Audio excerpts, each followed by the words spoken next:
There's no defensive coordinator in America that can just come in and solve the Cowboys' problems. The perfect candidate does not exist, unless said candidate is also accompanied by a perfectly aggressive credit card in free agency. There is one guy, though, that does make some sense, and that's what we're going to talk about right now.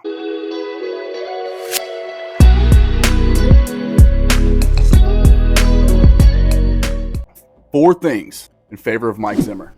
Number one, his history with the organization. This is a weird one because, as I've discussed, growth happens outside of your comfort zone. And that's exactly what I've been employing the Cowboys do, because comfort is what continuously plagues them. It's a family-owned business, which means that front office in particular has the most job stability in the entire sport. They're all comfortable. Nobody's job is ever at stake. Front office is comfortable. When you swap coaches, you are oftentimes swapping schemes. You're swapping the roles for each specific player within that scheme. And then you're also swapping the entire talent evaluation and talent acquisition philosophy. That front office very quickly becomes very uncomfortable, and they don't like that. There is a level of comfort here with Mike Zimmer. You'll see why points 2 through 4 can easily help me look past that, kind of talk myself into this being a best of the rest type situation.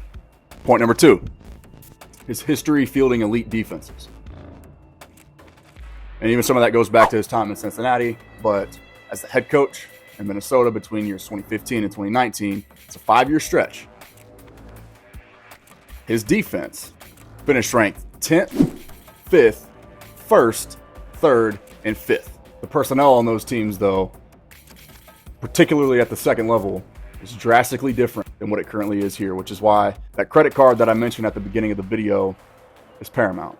Point number 3, his no bullshit and strictly business approach to coaching that would most likely be a potentiator for more physical and more disciplined defense. You better quit bullshitting around. I'm not having this bullshit. Better get your minds right, or I'll get them right for you. Finally, point number 4, and perhaps the most important one, his success against the Shanahan tree. 3 of the best play callers in football right now. Matt LaFleur, Kyle Shanahan, Mike McDaniel. He's 0-6, those 3 guys in his career. Dan Quinn, that is. Now, remember that Kyle Shanahan tree we talked about a little bit earlier? Yeah. There's another guy that's also from that same tree. His name is Bobby Slowick. He's currently in Houston right now. Maybe you've heard of him. I ain't saying, I'm just saying.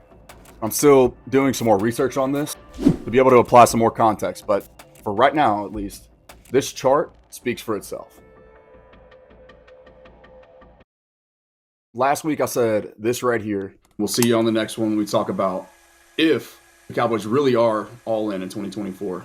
What exactly does that look like? But that was also before I knew that Dan Quinn was going to be accepting the head coaching job in Washington.